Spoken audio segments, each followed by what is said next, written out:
தமிழகத்தில் இந்திய பாராளுமன்றத்தில் இந்திய அளவில் மும்மொழி கொள்கை இது மிகப்பெரிய அளவில் பிரச்சனையை உருவாக்கி கொண்டிருக்கிறது. தமிழகத்தில் இருமொழி கொள்கை பின்பற்றி தமிழும் ஆங்கிலமும் கற்று பெரிய அளவில் உலகளாவிய அளவில் தமிழர்கள் நல்ல உயர் பதவிகளை பெற்று வளர்ந்திருக்கிறார்கள். இந்த நேரத்தில் மும்மொழி கொள்கை இந்தி என்கிற இந்த மொழியை தமிழகத்தில் திரிக்க, அதாவது அதை திணிக்க முயற்சி எடுக்கிறார்கள். இப்போ இந்த மும்மொழி கொள்கையில் தமிழகத்திற்கு ஏற்படுகிற பாதிப்பு கிட்டத்தட்ட 37,000க்கு மேற்பட்ட பள்ளிகள் இருக்கிறது. தொடக்கப்பள்ளி, நடுநிலைப்பள்ளி, உயர்நிலைப்பள்ளி, மேல்நிலைப்பள்ளி.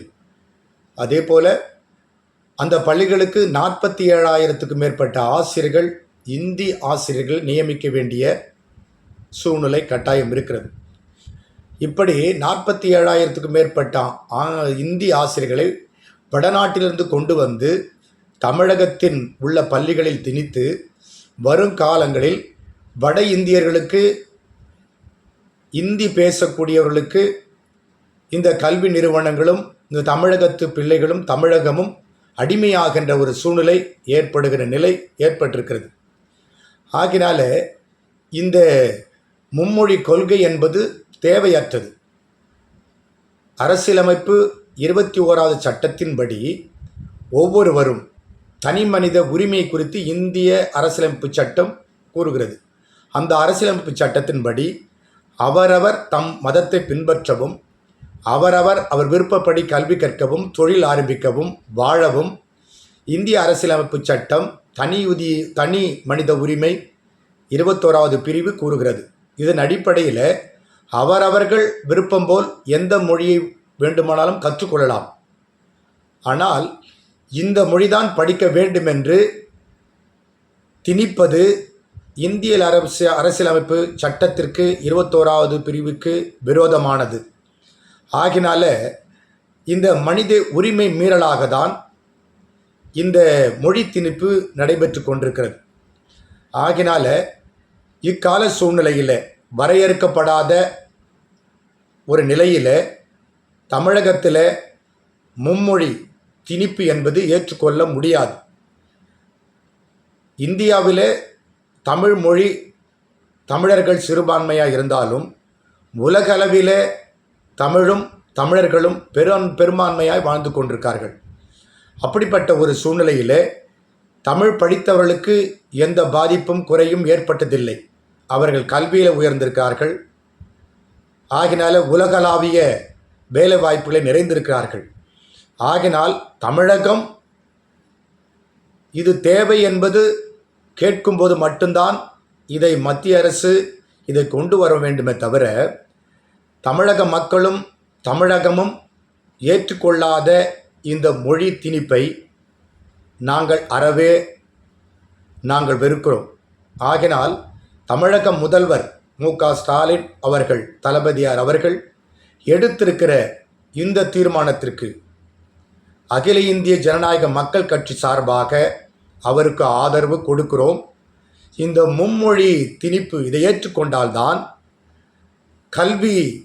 கல்விக்கு கொடுக்கப்பட வேண்டிய நிதியை மத்திய அமைச்சர் கொடுப்போம், இல்லை என்றால் கொடுக்க மாட்டோம் என்று சொல்வது, இது ஒரு தாய் தன் பிள்ளைக்கு செய்ய வேண்டிய கடமையை அவர்கள் தவறுகிறார்கள் என்பதுதான் அர்த்தம்.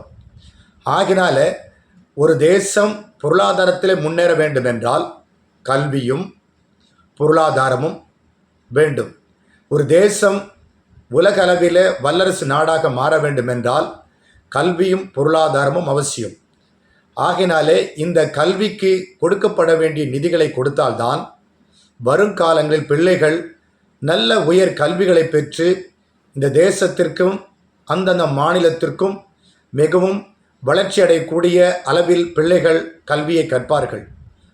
அதை தவிர்த்து பிள்ளைகளுக்கு கொடுக்கப்பட வேண்டிய, கல்விக்கு கொடுக்கப்பட வேண்டிய இந்த நிதிகளை புறக்கணிப்பது ஒரு காலம் அகில இந்திய ஜனநாயக மக்கள் கட்சி ஏற்றுக்கொள்ளாது. அதே போல பாராளுமன்ற மறுசீரமைப்பு பாராளுமன்ற மறுசிறப்பு என்று சொல்லும்போது இந்திய அளவில் மக்கள் தொகை அதிகமாய் பெருகிவிட்டது. அந்த மக்கள் தொகை பெருகுவதை கட்டுப்படுத்த வேண்டும் என்று மத்திய அரசு அவர்கள் மக்கள் தொகை பெருக்கத்தை கட்டுப்படுத்த வேண்டும் என்று எடுத்த முயற்சிக்கும் சட்டத்திற்கும் ஆணைக்கும் தமிழக அரசு கட்டுப்பட்டு மக்கள் தொகையை குறைத்துள்ளது. ஆனால் வட மாநிலங்களில் மத்திய அரசின் உத்தரவுக்கு கீழ்ப்படியாமல் மக்கள் தொகை பெருகியிருக்கிறார்கள். ஆனால் தமிழகத்தில் கட்டுப்பட்டுள்ளது. அதுக்கேற்றபடி தமிழகத்தில் மக்கள் தொகை குறைந்திருக்கிறது, அதற்கேற்றபடி பாராளுமன்ற உறுப்பினர்களை குறைப்போம் என்று சொல்வது இது ஏற்றுக்கொள்ளக்கூடியது அல்ல.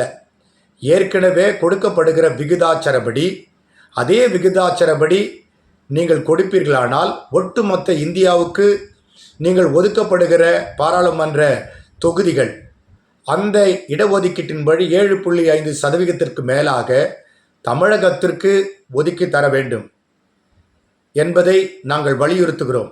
குறைத்தால் ஏற்கனவே பாராளுமன்ற தொகுதிகள் பொருளாதாரத்தில் பின்தங்கியிருக்கிறது. ஏற்கனவே இந்திய அரசு இந்த பண மதிப்பு இழப்பு ஏற்படுத்தியிருக்கிறது, வரி சுமை அதிகமாகியிருக்கிறது.